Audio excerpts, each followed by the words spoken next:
Hello, I'm Mark. I'm going to ride 500 miles of the Trans-Minnesota Adventure Trail on my trusty 1990 Suzuki DR250S. My first order of business is to get a fuel tank with enough capacity and range to make it between gas stations. Replacing the tank brought me to this place for parts in order to fix a gas leak. Finally, I got my bike in working order, got my gear together, got on my bike, and found a dirt road. Welcome to Nemadji State Forest. These are the wonderful trails. I attempted riding for almost a mile.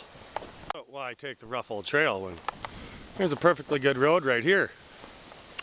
This is the spot I've been waiting to find. This is Mulder. He lives on the front fender. You're going to see a lot more of him in the rest of this video.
Turns out the shady spots are kind of wet, and of course I ended up in this mud puddle right here and went over the handlebars. That was awesome. When I got in mud up to my axles, I slowed down very quickly. The small trench was deceivingly deep, and this was my first time going over the handlebars. Since the bike was in the middle of a trench, I couldn't push it out, but I did manage to lay it on its side and drag it out. Still got her going. Managed to haul it out. Man, she got dirty. Okay.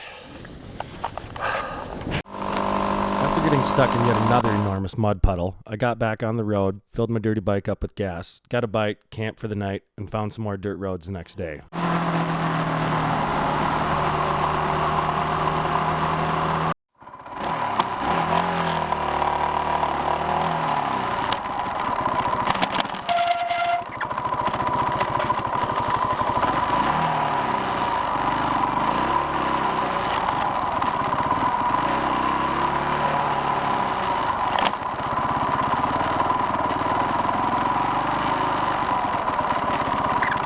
At the end of my second day of having wet boots and riding forest roads, I was ready to do this as soon as I found a comfy bed. Instead, I decided to do a little filming and take some pictures. And I finally got to dry out my boots. I took a walk to the convenience store so I could stock up on supplies and refill my canteen. Tomorrow is going to be a big day. Day 3. In Ely here at the wonderful Super 8. It's a nice little city. Did see some dirt bikes riding through the alley back there yesterday. Oh, we're going to try to make it to International Falls.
This appears to be the remains of an aluminum fishing boat.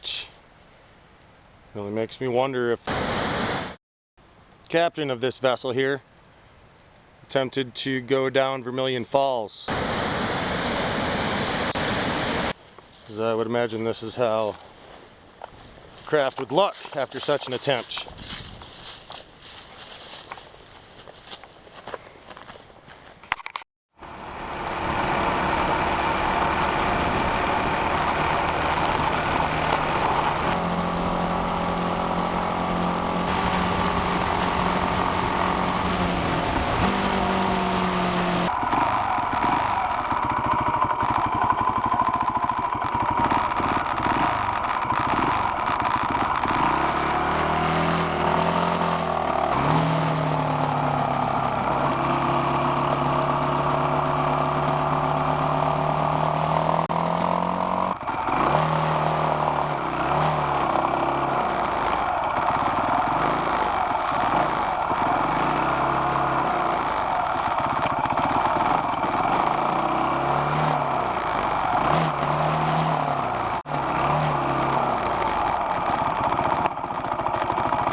It's got to be one of the most remote places I've ever ridden. I'd have to be crazy to be out here without the GPS.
And since I was in the neighborhood, I had to hassle the Canadians a little bit.